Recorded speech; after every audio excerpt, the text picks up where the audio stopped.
going to be a karmic period. It's also a very internally reflective period for us to review the past, decisions, choices.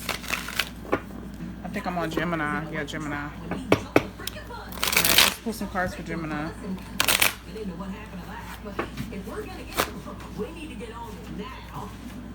Saturn retrograde officially took place, or started rather, on the 30th. And it's going to last until November 16th. I talked about the themes previously, but I'll talk about them again once I start pulling some cards. Can I get some guidance or advice for Gemini? What are the themes present that Geminis should be or will be focusing on? Should be or will expect to be focusing on? I saw the Judgment in reverse. So Wands reverse. Okay, there could be some type of missed opportunity or something. Inspiration and creativity, like, could be down, like the ability to really tune in to your creative energy and take advantage of opportunities could be stunted by something. It could be the environment.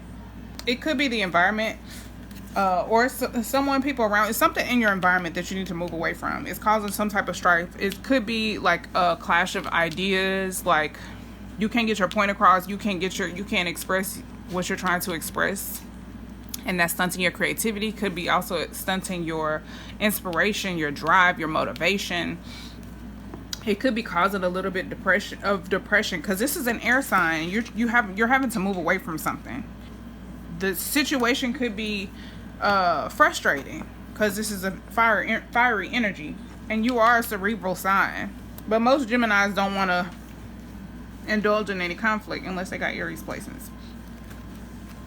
Most Geminis are like, nah, I'm good. So there's a situation where you're having to walk away, you're having to move on, you're having to travel, you're having to move, physically move, like maybe you're home. But yeah, your creativity is stunted. Maybe your ideas can't flourish. Any creative projects that you've been working on, like a new beginning, is stunted. A new start, a new opportunity, something can't really flourish, and it's necessary to move around. There could be a lot of procrastination, or just things seem up in the air, like nothing can really just move. And I think that's your cue to move on. I do think that's your cue to move on. It does feel conflict. Can you turn down a little bit, babe? I know. There's some real internal conflict that's taking place. It could be some type of competition. You could be dealing with people who are jealous. You could be dealing with people who just don't want to see you win. Let's just get some clarity. This is Gemini, if you just tuned in. Can I get some clarity for the Ace of Wands, please?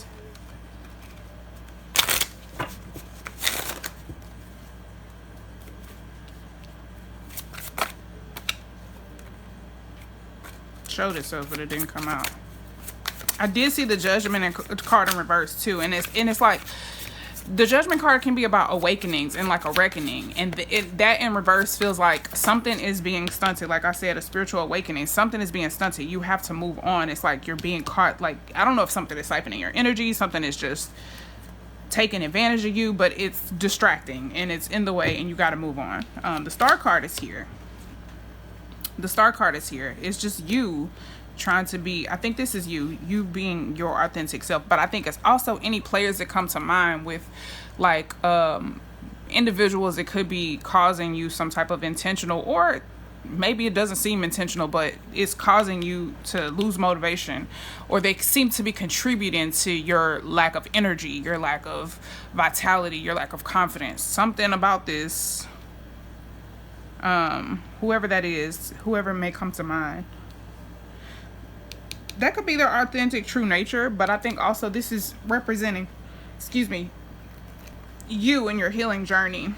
The Star card is a refreshing type of healing energy. It represents some type of optimism, and it could be like a visionary energy, and like you're extremely creative and innovative.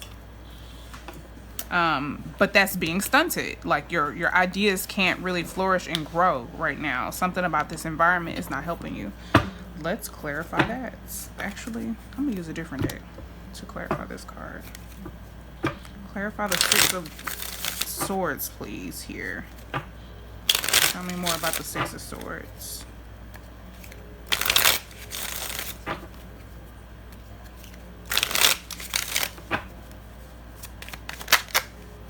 Two of Cups. Eight of Cups. There's company. Like, you have people with you wherever you're moving on. You're not moving on alone. You have companionship. There's support. You have support around you, and these are people who you truly connect with on a deep level. These are soulmate type of relationships. Eight of Cups reversed. There's something you're having a hard time letting go of. There's a lot of water here. The water here, the water here, the water here, the water here, but extremely in these three cards. A lot of water, a lot of emotional energy. There could be something that you haven't allowed yourself to grieve, to process, to mourn, to accept on an emotional level, and it's keeping you from being able to move away, or like move away from things in a healthy manner. It could be a past relationship. It could be just past friendships, past any type of relationship. It doesn't have to be romantic. It could be a romantic relationship. It could be friendships.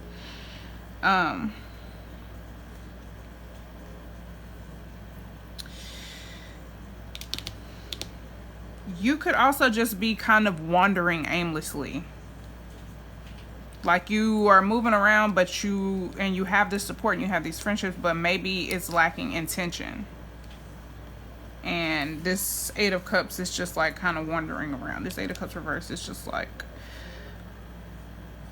just moving from experience to experience without a sense of purpose, and not having any intentionality, and not taking any initiative. That could be what this is. You're not taking any initiative, and that could be preventing your healing journey from truly taking hold and flourishing and thriving and expanding.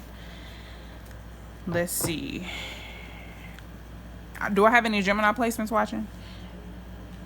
Give me a thumbs up if y'all can hear me. That seems sufficient. I want to get some some oracle cards for guidance. These are just going to be real quick readings for what could be going on.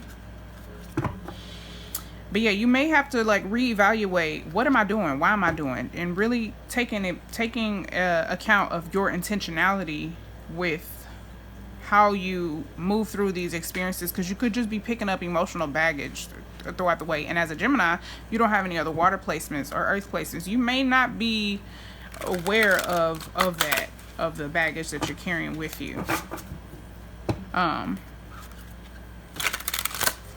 Like this Aquarius card is bare and is able to allow the emotions to flow, the water to flow. I feel like this Ace of Wands is like, it's being inhibited. The flow of the emotions is being inhibited some type of way. Okay, let's get a card for Gemini placements. Was that one?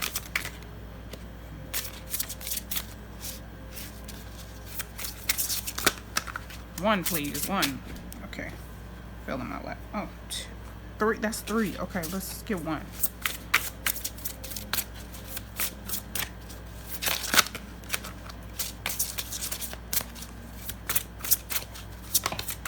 Alright, I'll take it too. We got two cards naturally for Geminis. We have passion. I'm gonna show the back because the back is like, the imagery is really important. It will take passion for you to push through your self-criticism to get to a place of confidence. Yeah, and you could be holding back. You could be holding back. Like, there's a place within yourself that you maybe have not been brave enough to go to, but you have support. There are people around you. Maybe you're scared that the people around you are going to walk away, but you do have support. These are soulmate relationships. And these people may be in your life just to assist you with this journey so that you can get to this place. And then, you know what I mean? Do your thing. So that, look at this. Look at this. You cannot make this shit up. You can't make this shit up. Oh my God. This is like, look, just letting it go. Letting it go, letting it flow, and being in touch with your emotional energy and your creative energy, your spiritual energy, allowing this energy to flow. Look at this. You see the images? Yeah. Is that hibiscus over there? It does look like a, or some, yeah, something. It does look like a hibiscus. And seed, having the intention to grow like a seed and bloom is at the heart of creativity. Yeah, and it's like not being afraid to start over is probably also a theme. We got this baby here in this imagery. And I'm going to read from the book about these cards because there's a little bit more information that could be helpful. What number was this? 63. I open right to it. Right to it.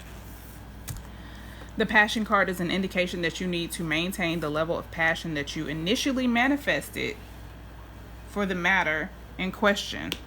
Maybe your passion has died down, and maybe that's why your motivation has died down. You're just not committed like you used to.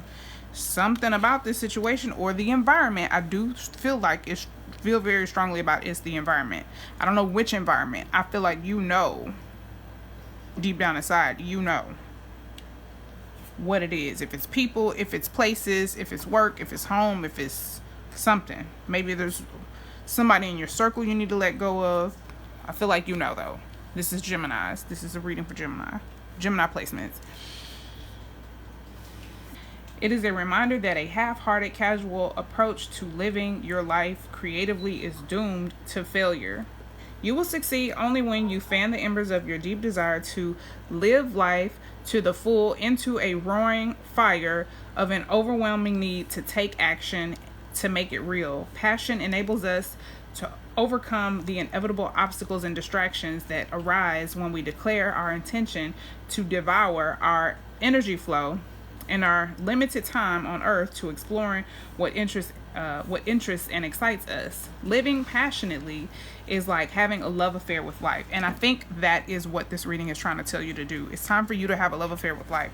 And you do have support around you, but it's like maybe you're using people as a crutch and you really just need to get confident enough to just go and be this free by yourself. You know what I mean? Having that internally is priceless, and the people that you connect to, once you attract this energy, achieve this energy within, they're gonna vibrate at that frequency as well. I'm gonna read this one now. Seed 15. All right. Having the intention to grow like a seed and bloom is at the heart of creativity. The seed card is a reminder that creative ideas start out as small and delicate as a seed. Our designs are our babies, and they need to be kept safe and away from harsh realities and harsh people. Seeds can grow into tiny ground cover or giant sequoia trees and plants of every size and in between. At this stage of your creative process, it's important that you concentrate on nurturing your basic idea, giving it a chance to grow and take hold, and avoid subjecting it to too much intense, quote-unquote, light or scrutiny, especially by other people. Each seed holds its own secret, and the appearance of the seed card can mean that you should keep your idea secret during its incubation period, much like a baby. And I think that's what it is. Something you've been trying to manifest or create cannot grow. And it's up to you to figure out why. I do think it involves, I'm picking up on environment. It could be also people for some of you. And if it doesn't resonate, I'm sorry. It just wasn't for you. I'm going to pull a few more cards. This is Gemini placements.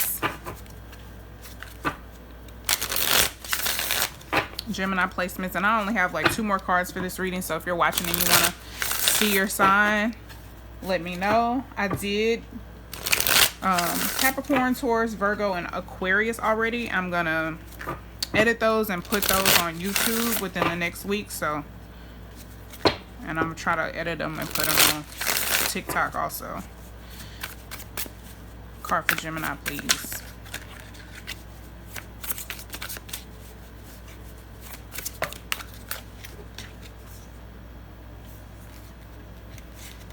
All right, I'll take 2. Gratitude rampage. It's already happened. Oh, I hope I don't say this wrong. Aljana or Alhana Beyond. I'm gonna see if they have a pronunciation in the book. This is a new deck for me. I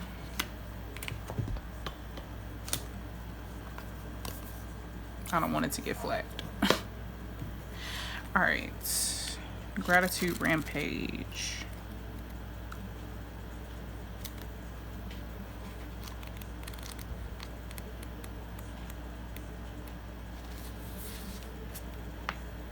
It's already happened. I earn unlimited abundance doing what I love. If this card has shown up for you, it's time for a rampage. You express gratitude daily.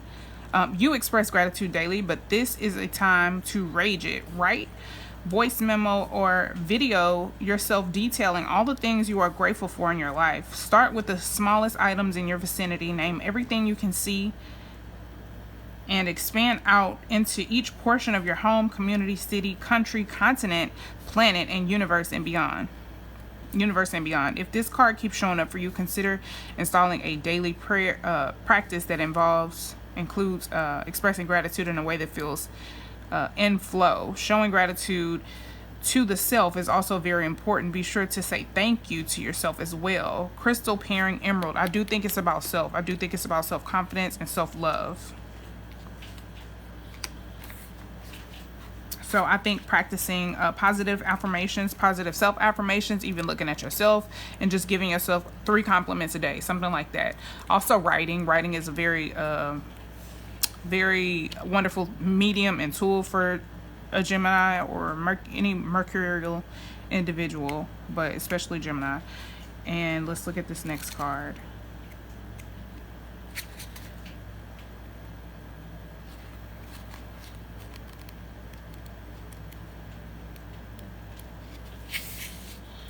Okay. A mother wraps her arms around her son as her wings envelop him. Uwa Alhana is a fairy godmother of spirit that brings a message of protection. You are always loved, guided, and protected when she appears. She has seen the struggles of life and chosen them for her path so that she can better serve the world. Around her feet are elements of her medicine. Of her medicine bag. Hopefully y'all can see that. What is it here? A crow feather, a hawk's tail feather, tarot cards, a hand drum, a spider, an earwig, and a vial, antique keys, and tea leaves. She reminds you that it's not always love and light, sunshine and rainbows, and cute baby kittens. The elements of life are real and they are not one-sided. Uwa Alhana teaches us that when death knocks on our door, we cannot control who stays and who goes. We can live right now and know that nothing lasts forever, so you might as well enjoy it while you can. If you have someone who is transitioned to a non-physical, this card is a sign that they are with you. I do feel that as well. That's immediately what I got from this card, but I was like, let me just wait to read it.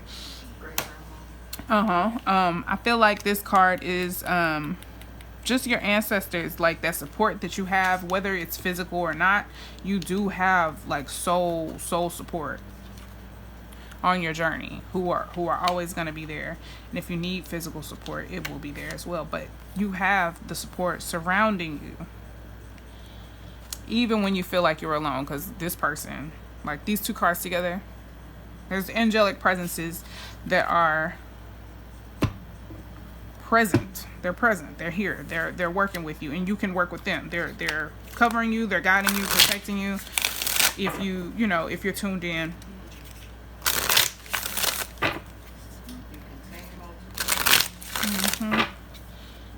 Definitely put any passed on loved ones on your altar space, or create an altar space for them if you don't have one. Just put their picture up, a candle, their favorite color, their favorite drink, their favorite foods every so often, you know what I mean? Talk to them. 11th house. 11th house. This house is about like social groups, your dreams, hopes, and desires. And listen, very ace of wands. Whatever it is that you really, really want to accomplish in life, You can. There's something that's stunting the ability for your seeds to grow. It's important that you figure it out. I do feel like it could be environment. This can be colleagues. This could be work co-workers, as well as the 6th house. But this